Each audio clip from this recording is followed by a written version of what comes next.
Look at question. The figure shows a rope resting on a rough ground. Resting on a rough ground. Full stop. One end A of the rope is pulled. One end A of the rope is pulled by an external force.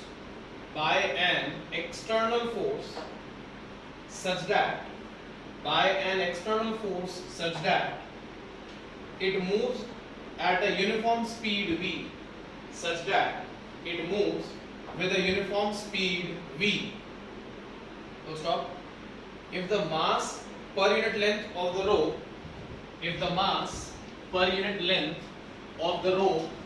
is lambda kg per meter, if the mass per unit length of the rope is lambda kg per meter, then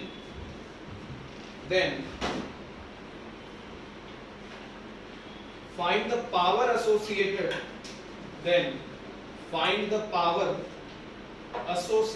with the external force. Find the power associated with the external force pulling the rope. External force pulling the rope. ठीक है? और इसमें ये assumption लेना है कि there is no slipping of the rope on the ground. The rope is not slipping. ठीक है? Friction दिया हो तो slipping लेके नहीं चलना. चलिए, power associated निकाल.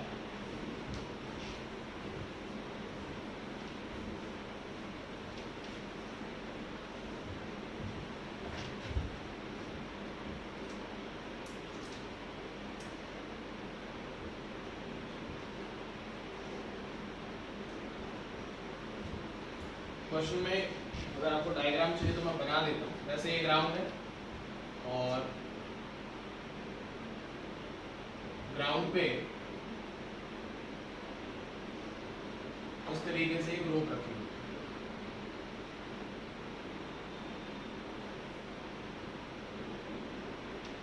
ठीक है? And this and is A, it is pulled in this direction with some velocity.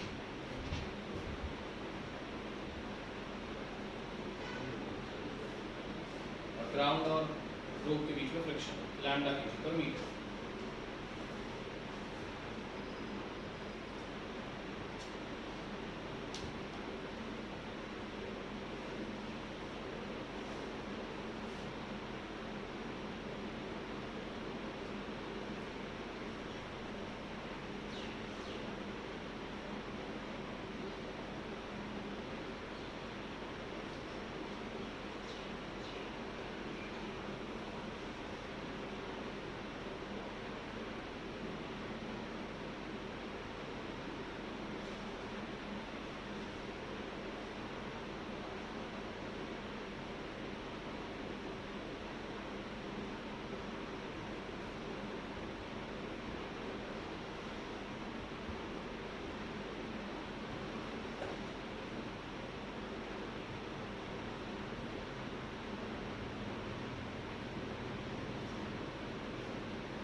Options अगर चाहिए तो ये half lambda v square 1/3 lambda v 1/2 lambda v 1/3 lambda v cube. ये ऑप्शंस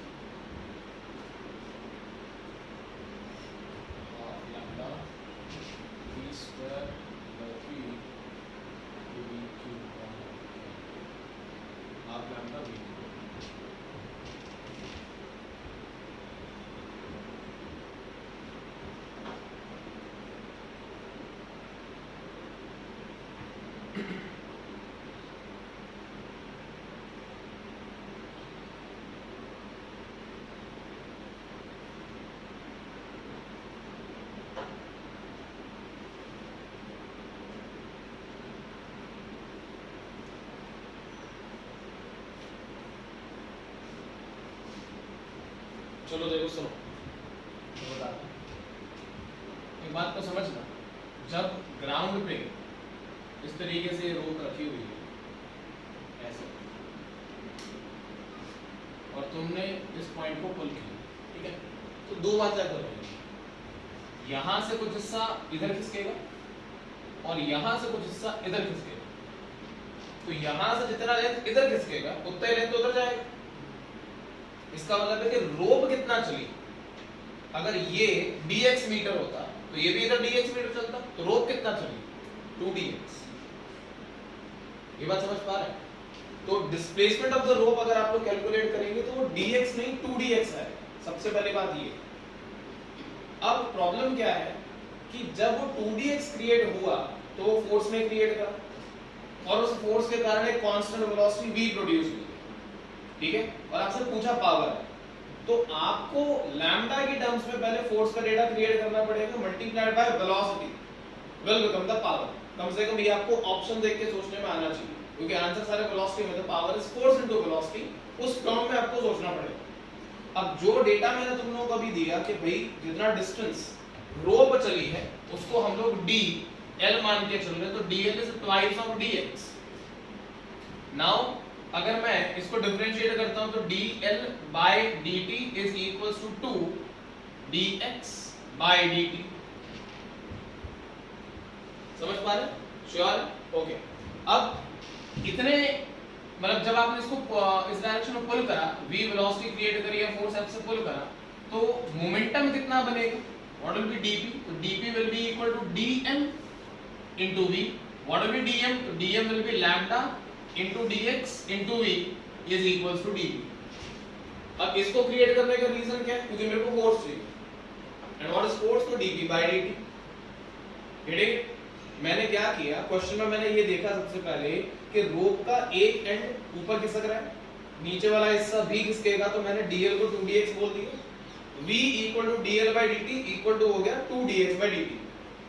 नाउ मैंने मोमेंटम क्रिएट करा dp is lambda dx into v। अब अगर ये dp है तो what is dp by dt is dx by dt, sorry dx by dt, ठीक है, तो dp by dt is equal to lambda into dx by dt। तब dx by dt की वैल्यू कितनी है? ये चीज v है, तो v by 2 is dx by dt। ये चीज v है ना ऐसे, तो v by 2 will be dx by dt, ठीक है, तो dp by dt is lambda into v square by 2। Got it? And this is dp by dt अभी, तो ये फोर्स बना। अब हमें पता क्या है पावर क्या होता है? तो पावर है फोर्स इनटू वेलोसिटी, ठीक है, तो यहां से फोर्स का वैल्यू कितना है? Lambda v square by 2 into v is equals to lambda v cube by 2 is equals to power. ठीक है, कॉम्प्लिकेटेड नहीं है, बट थोड़ा सा ये जो स्टेप है कि आपको 2dx की टर्म में सोचना, ये इंपॉर्टेंट है।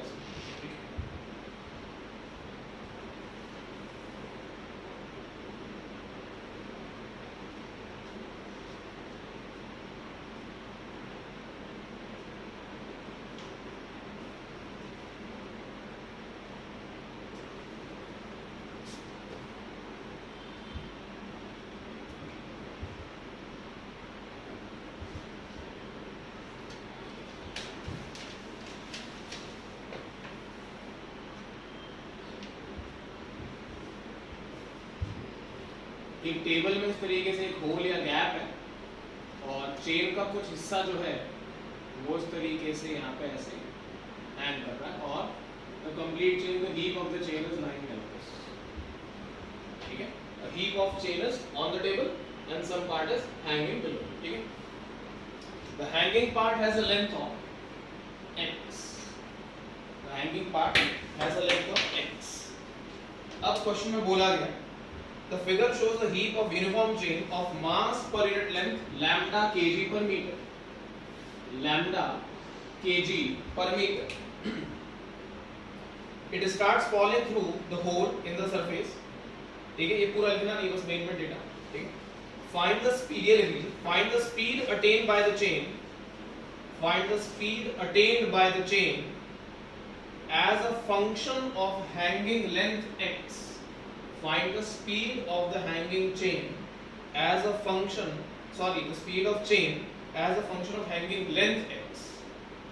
Find the speed attained by the chain as a function of hanging length x.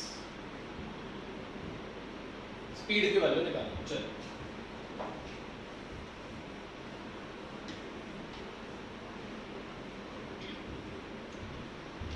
कर चुके हो ऐसे क्वेश्चन, कॉम्प्लिकेट मत करना।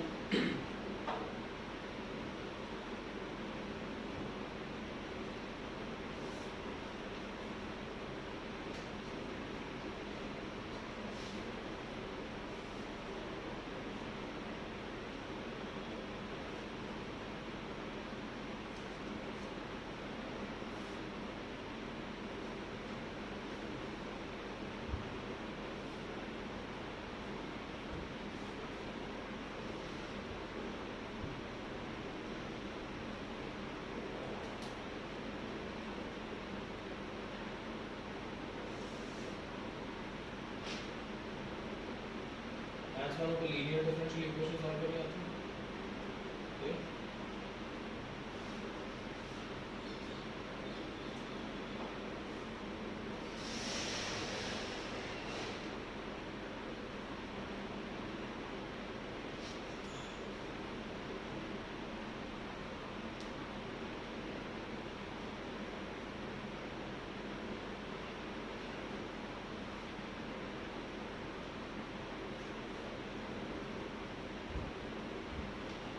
देखो जो चेन है उसका जो ये हैंगिंग स्पॉट है ये वाला, मैं यहाँ की बात कर रहा हूँ, ये वाला। अब x लेंथ तो पहले से हैंग कर रहा है। अब x में से इस हैंगिंग स्पॉट से जैसे ये हल्का सा डिस्प्लेस होएगा तो ये जो डिस्प्लेसमेंट क्रिएट होएगा ये dx का होएगा, और dx लेंथ में dx मास का डिस्प्लेसमेंट होएगा। तो नीचे जो पार्ट हैंग करेगा और ऊपर जितना पार्ट है उनके बीच में टेंशन फोर्स क्रिएट होगी। भाई नीचे वेट लटक रहा है ना, और सारा का सारा चेन का मास तो ऊपर ऊपर से नीचे एक बार में आ नहीं पा रहा, तो टेंशन फोर्स तो क्रिएट होगा। तो जो हैंगिंग स्पॉट है, जो बीच वाला स्पॉट है, वहां पे टेंशन क्रिएट होगा। अब tension T is basically force. अब ये जो टेंशन T है ये तो लेंथ के हिसाब से चेंज होता जाएगा, ठीक है। इसका मतलब है कि मोमेंटम चेंज होता जाएगा, वेलोसिटी लगातार चेंज होती जाएगी। जैसे जैसे ज्यादा लेंथ नीचे आती जाएगी स्पीड बढ़ती जाएगी।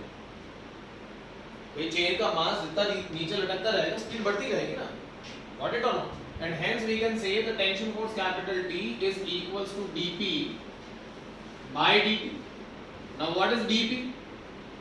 dP क्या है? Lambda into dx is dm into v.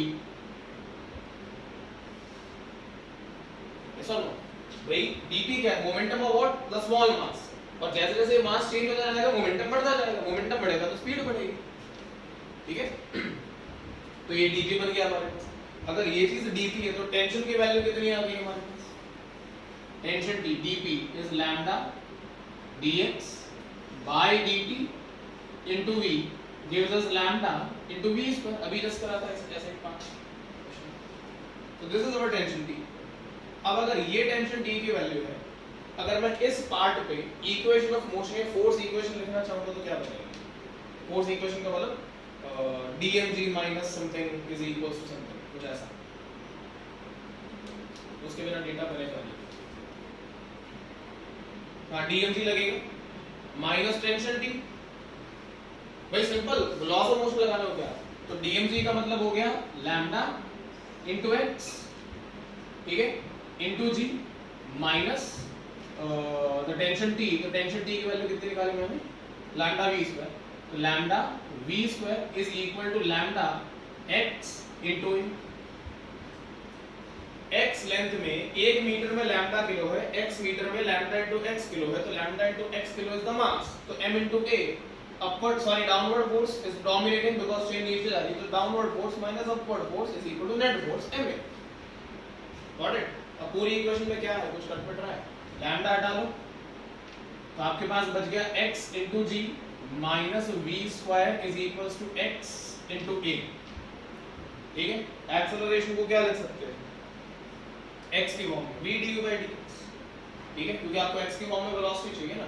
तो x into g minus v square is equals to v dv by dx।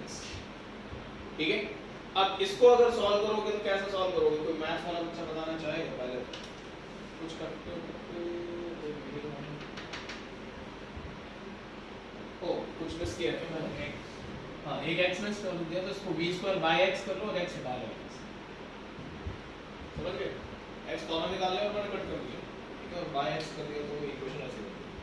सो इसको कैसे सॉल्व करेंगे?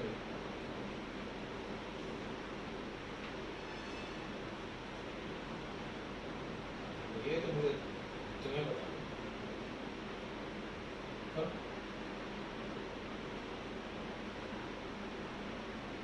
सब जन जानते हैं, मतलब ये मैं बता दूं। Let v² is equal to t, खत्म। Differentiating both the sides 2t dt is equals to what? v² माना है तो 2vt और dt equal to 2vt। Sorry,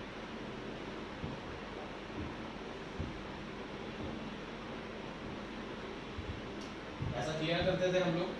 v² को हमने से t मान लिया, से तो 2v dv is equals to dt। ठीक है, अब यहाँ से v dv is equals to dt by 2। ठीक है, तो v dv को लिख दो dt बाय 2, v² को लिख दो t, तो इक्वेशन क्या बन जाएगी? g minus t by x। v dv को मैंने क्या बोला? dt बाय 2, तो 1 by 2 into dt by dx। Linear equation में कन्वर्ट होगी, लीनियर डिफरेंशियल इक्वेशन में कन्वर्ट होगी। ठीक है, चलो dt by dx plus t by x equals to 2g, that will be the equation। ठीक है, सॉल्व करेंगे इसको। dt by dx लिख देता हूँ, बच्चे वैसे तो हो जाना चाहिए बट देख लो। dt by dx plus 2 by x into t is equals to g। Sorry 2g is equals to 2g, ये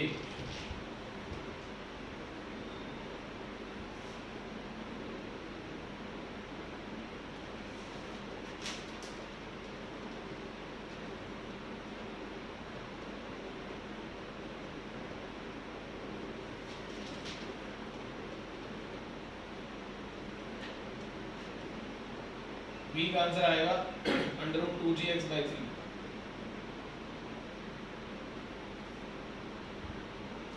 लिख लो v का आंसर, फटाफट से सॉल्व कर लेना बाद में चाहो तो। √2gx/3 ये आंसर बनेगा।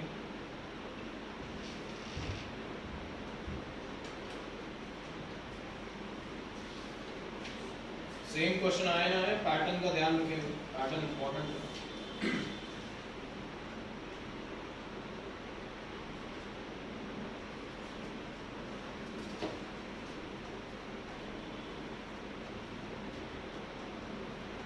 हो गया, चले आगे। लिखो एक और क्वेश्चन फटाफट। वर्क एनर्जी पावर में सर्कुलर मोशन इंक्लूड होगा, ध्यान रखना, और कोलिजन तो आएगा। लिखो, a particle moves with a uniform speed, a particle moves with a uniform speed on a trajectory y equal to ax square, on a trajectory y equal to ax square at uniform speed v, at uniform speed v, ax square at uniform speed v, find the acceleration of the particle, find the acceleration of the particle when it passes the point, when it passes the point x equal to 0, when it passes the point x equal to 0 and point 1 comma a, and point 1 comma a, a y equal to ax square वाला जो a है वो।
इसमें मैं आपको 2-3 बातें बताऊंगा, पहले खुद कैलकुलेट कर लो।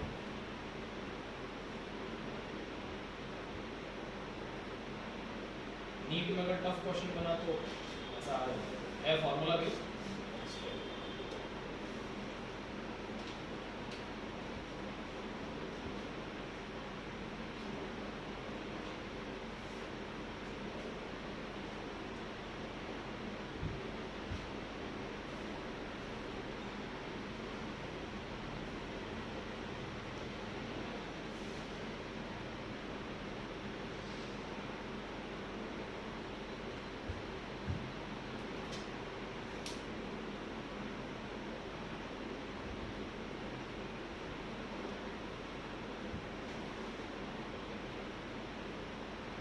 अगर आपको ये इक्वेशन निकालना है तो हो जाएगा, रखनी पड़ेगी, मैं बता रहा हूँ। ये रेडियस ऑफ कर्वेचर का ही एक और फॉर्मूला, मैथ्स वाले शायद जानते हो।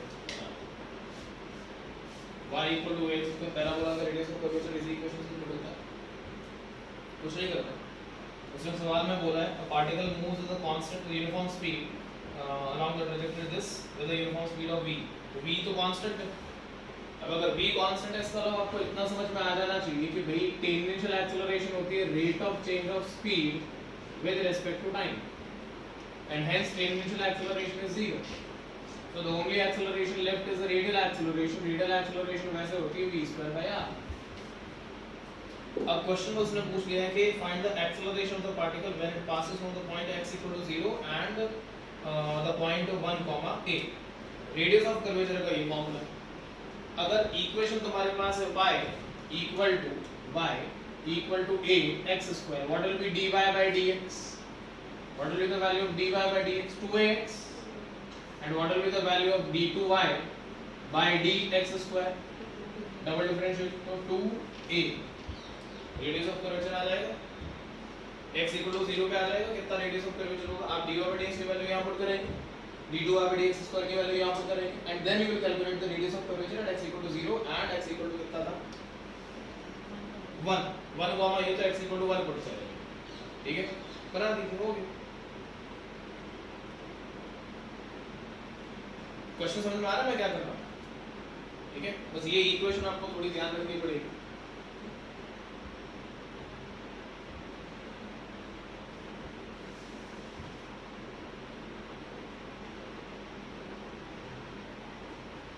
So the value of dy by dx,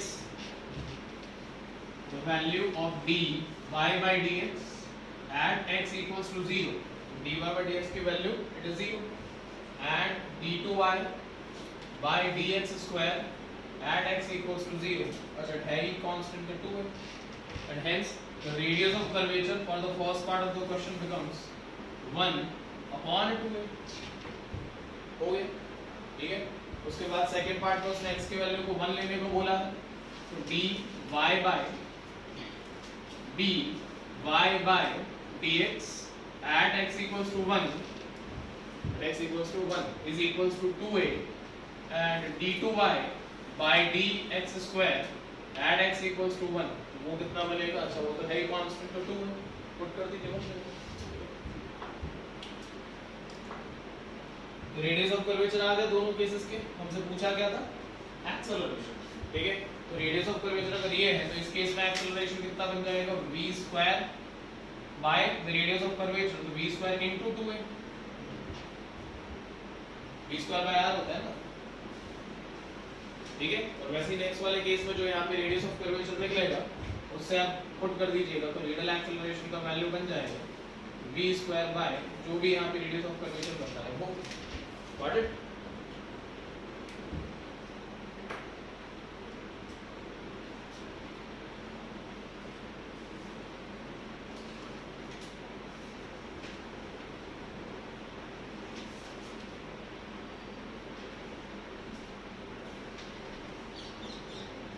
ये करके दिखाओ, चलो चले आगे। लिखें, a particle revolves around a circle. A particle revolves in a circle of radius capital R equal to root 2 meters A particle revolves in a circle of radius capital R equal to root 2 meters with initial zero speed and angular acceleration कुछ तो है बता रहा हूँ, and angular acceleration pi by 4 radian per second square and angular acceleration pi by 4 radian per second square. Then calculate the magnitude of the average velocity. Then calculate the magnitude of average velocity of the particle over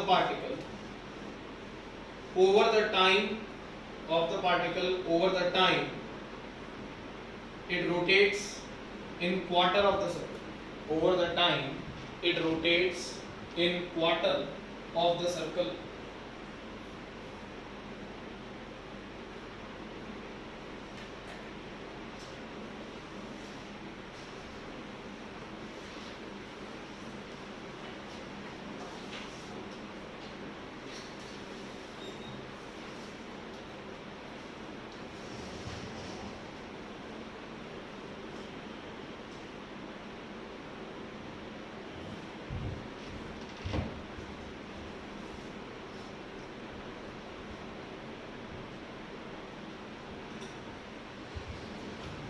पहले बताओ tangential acceleration जो होती है उसका एक formula है rate of change of speed with respect to time, एक और क्या था,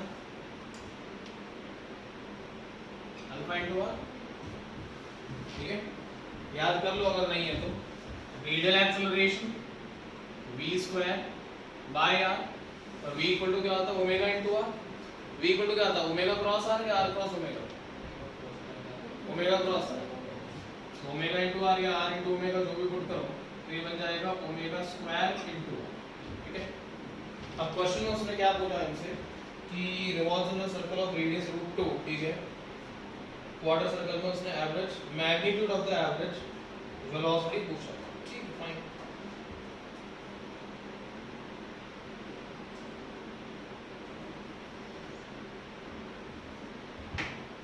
डायग्राम से सॉल्व करते हैं। सर्कुलर ट्रायंगल ये रहा, सर्कल का रेडियस अभी के लिए मैं कैपिटल आर मान के चल रहा हूँ। ठीक है, और पार्टिकल हमने टॉप पॉइंट से ए से शुरू करवा दिया और क्वार्टर आर्क लेना है तो बी तक है। ठीक है, तो ए से बी का जो डिस्प्लेसमेंट होगा ये अगर आर है, ये आर है तो ऑब्वियसली ये √2 आर होगा।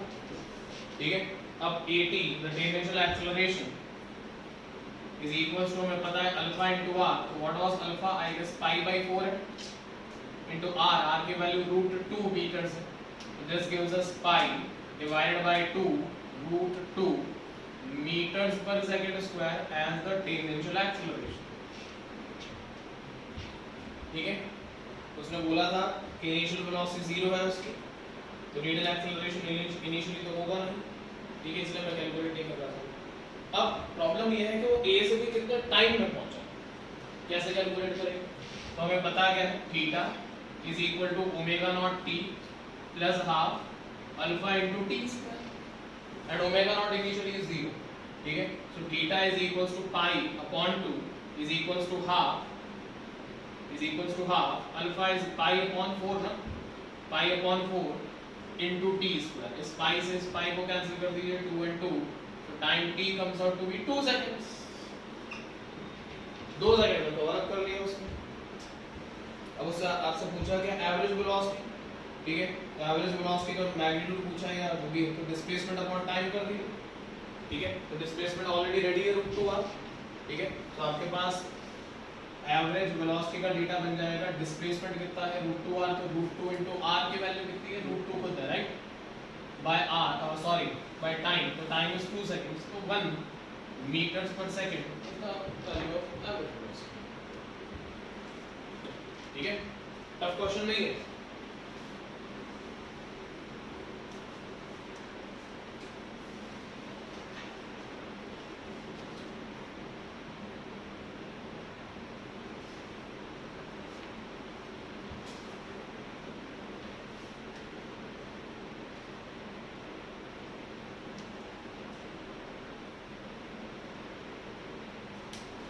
चले आगे लिखें एक और. A particle is moving in a circular path. A particle is moving in a circular path at constant tangential acceleration. A particle is moving in a circular path at constant tangential acceleration starting from rest. At constant tangential acceleration starting from rest. So stop. After time t, total acceleration of the particle. After time t, total acceleration of the particle makes an angle of 45 degree with the radial acceleration.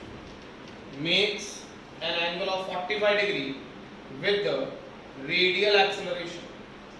With the radial acceleration. Then find the angular acceleration of the particle. Then find the angular acceleration of the particle.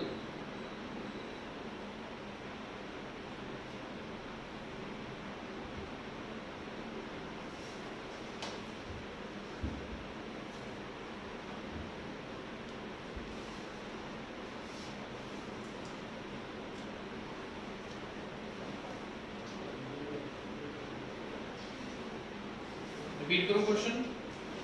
Question says a particle is moving in a circular path at constant tangential acceleration starting from rest.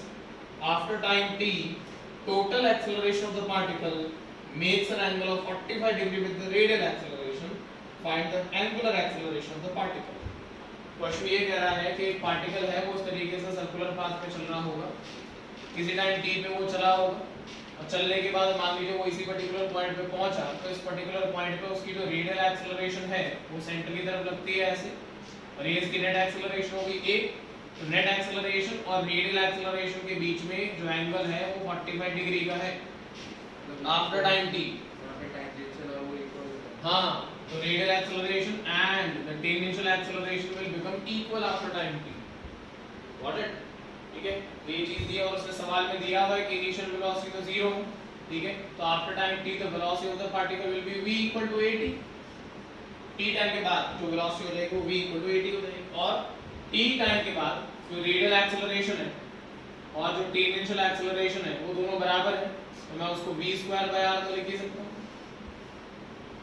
ठीक है, क्योंकि दोनों जने बराबर है. करो फिर at, तो a tangential is a square t square by r is the tangential acceleration. और उसने क्वेश्चन में हमसे क्या पूछा था? Find the angular acceleration. ठीक है, एंगुलर एक्सेलरेशन अल्फा वो लिखा हुआ है. अल्फा क्या होता है? at by r. तो alpha is at by r and at is a square t square by r square. Answer. कुछ कर गलती करी क्या? एक minute. Are we doing a mistake? हाँ जी, we are नहीं, ये जो v है this is at into t ना, because velocity तो हमेशा टेंजेंशियल डायरेक्शन में होती है. So v is at into t, तो this is at square. बस इतना ही मिस्टेक है, ये is at और सब कुछ चेंज हो जाएगा उससे. ये गलत हो गया. तो यहाँ पे जो at बचा वो आपके पास बचेगा capital R by t square.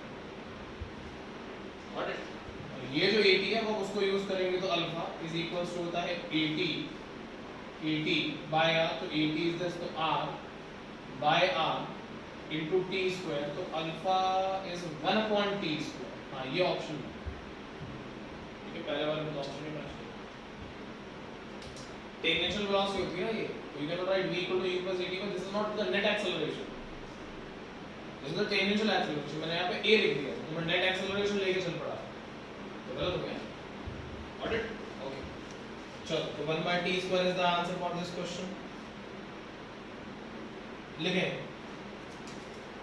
When a road on a circular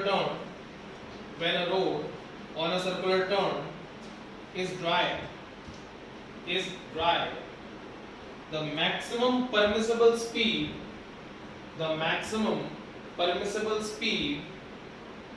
for taking a turn on it, the maximum permissible speed for taking a turn on it is 10 meters per second.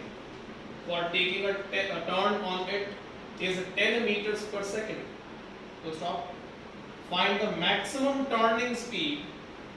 Find the maximum turning speed on wet road. अगर road गीली है तो friction नहीं होगा, कम हो जाएगा. On wet road, when the friction coefficient between the tires and road, when the friction coefficient between the tires and road reduces to half, when the friction coefficient between the tire and the road reduces to half, आधा हो जाएगा. Simple question है, please खराब मत करना.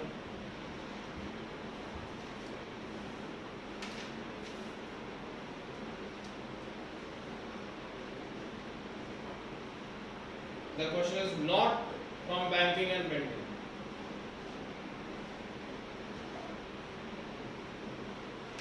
Level turn है. Level turn का मतलब टर्न है लेकिन रोड सीधी है. उस केस में b का फॉर्मूला क्या होता है? अंडर रूट म्यू आर जी.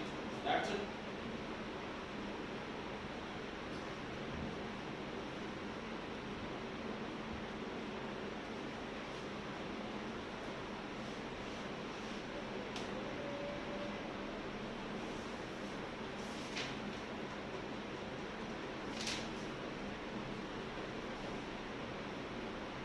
हो गया?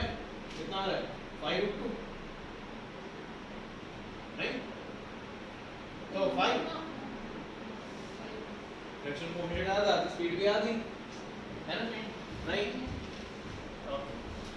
वही क्वेश्चन में उसने बोला है कि फ्रिक्शन कोएफिशिएंट आधा कर देना है तो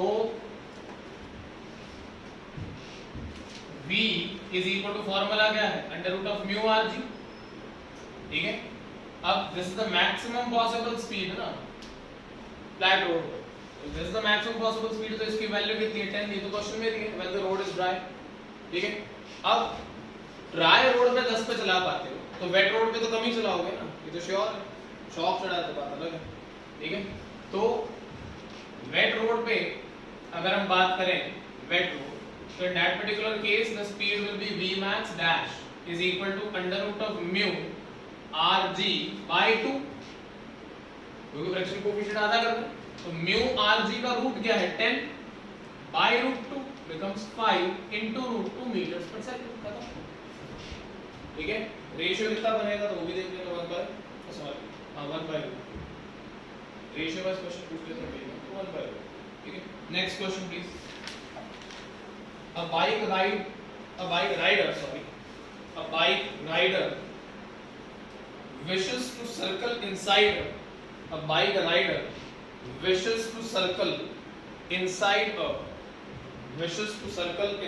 a vertical cylinder of radius 5 meter.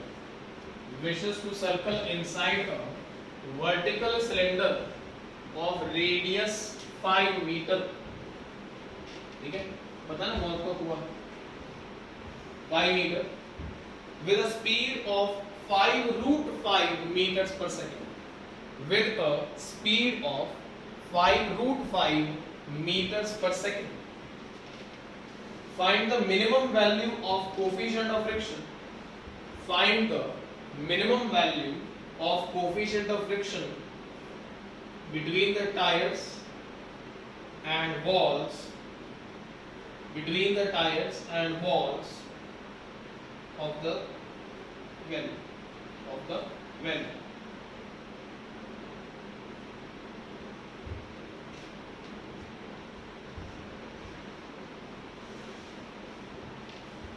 ये हमारे पास ऐसा सिलेंडर हो गया. ठीक है. अब इसके अंदर वो कहीं तो इस पर्टिकुलर पाथ पे चल रहा होगा ऐसे. ठीक है. इस तरीके से घूमेगा. तो इस पर्टिकुलर पॉइंट पे क्या क्या फोर्सेस लगेंगे पहले तो बताओ. कौन से एक mg लगेगा वो मेरे को पता है. mg नीचे आ जाएगा वो हो गया. आगे बोलो. सेंट्रीफ्यूगल चलो लगा दिया. mv square by r। और बोलो क्या फ्रिक्शन, फ्रिक्शन कहाँ लगाना है? ऊपर, किधर? फ्रिक्शन क्या कहते हैं? ऊपर तो नॉर्मल रिएक्शन कहाँ है? ये नॉर्मल रिएक्शन आएगा और ये फ्रिक्शन। ठीक है, चलो आगे answer point 4।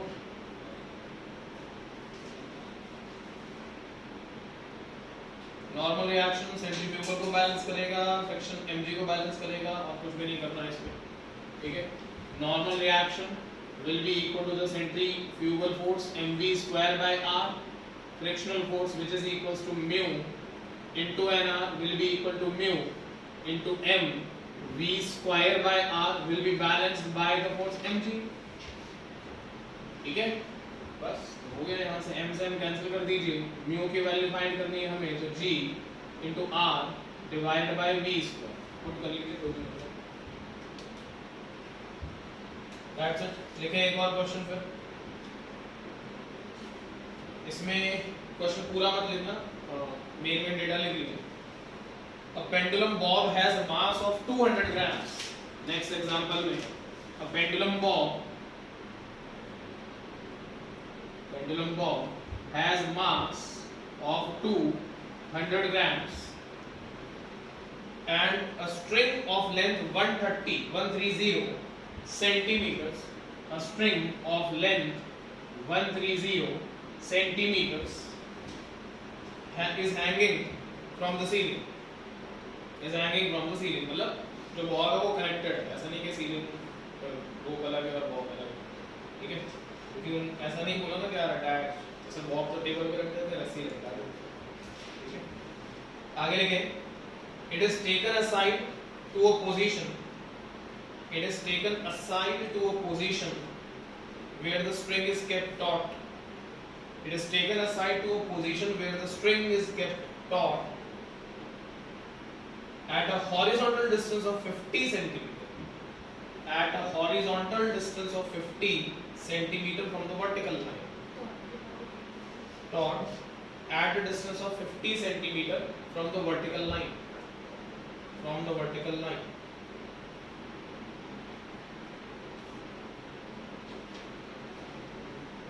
this position the bob is thrown horizontally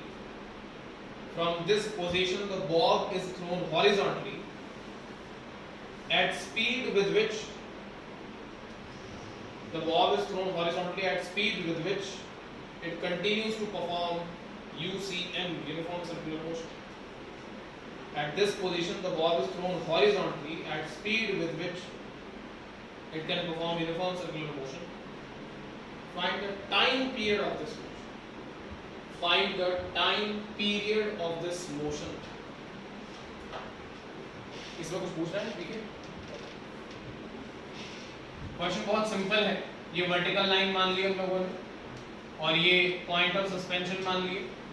अब हमने क्या करा, बॉब को यहाँ पे ऐसे डिस्प्लेस कर दिया, ये बॉब की पोजीशन। अब क्या करेंगे, इसको बाहर की डायरेक्शन में वेलोसिटी दे दो v, ऐसे होएगा क्या, ये एक सर्कुलर मोशन परफॉर्म करेगा ऐसे। ठीक है, और हम ये जो गैप है इसको 50 सेंटीमीटर लेके आए हैं फ्रॉम द हॉरिजॉन्टल। ये जो लेंथ है स्ट्रिंग की ये 130 सेंटीमीटर दी हुई है। बॉब का वेट mg नीचे लगेगा, बॉब के ऊपर इस डायरेक्शन में टेंशन T लगेगा, this is some angle theta. Got it? तो इसका एक सर्कल कंप्लीट करने का जो टाइम पीरियड होगा वो कितना है, ये पूछा। हॉरिजॉन्टल सर्कुलर मोशन में टाइम पीरियड पूछ रहे हैं, दैट्स इट।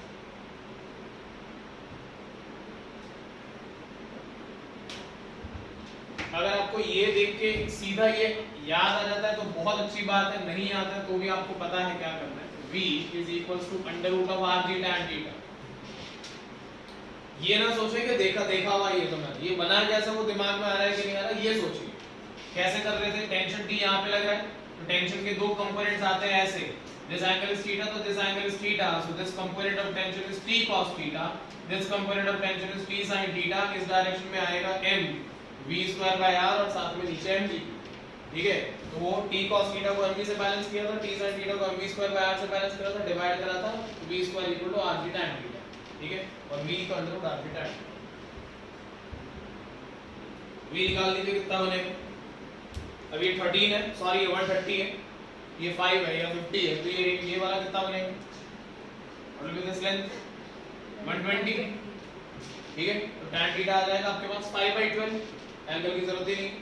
तो v इक्वल टू रेडियस कितना है आपके पास 50 सेंटीमीटर्स का. ठीक है, तो 50 into 10 to the power -2, g की value 10 into 5/12 will be your v.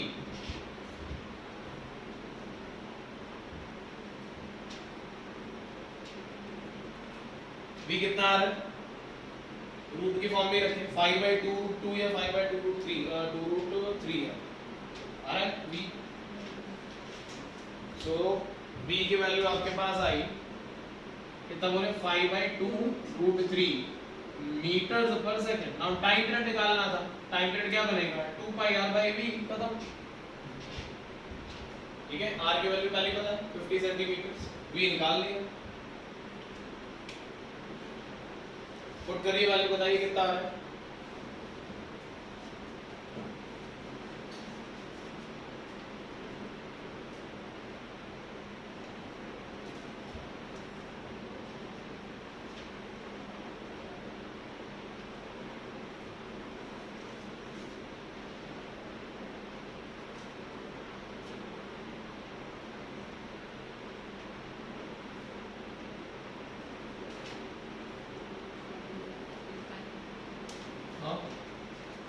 क्या आंसर आ रहा है. 2 pi into √3/5.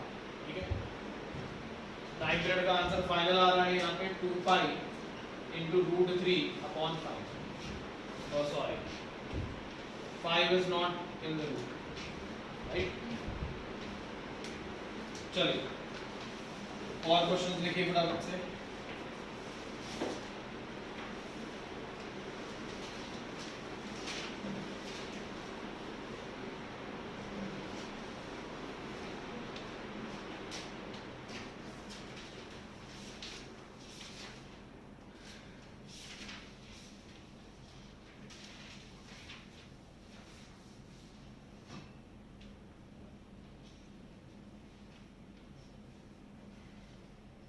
चलो यही करो.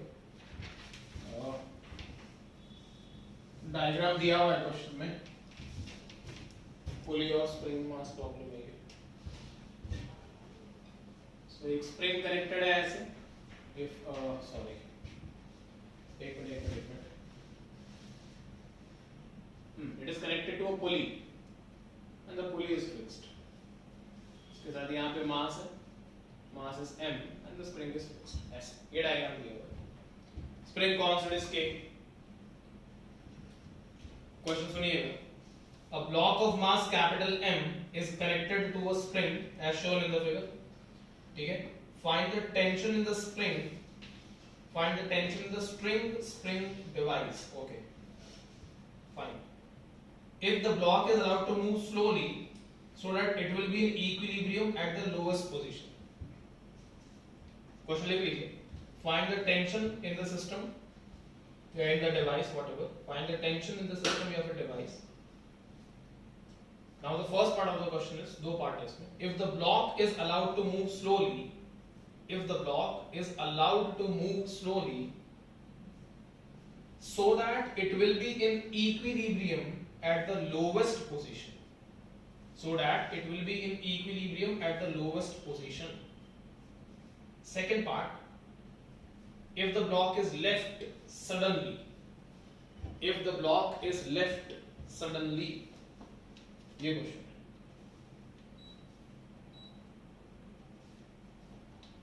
If the block is left suddenly,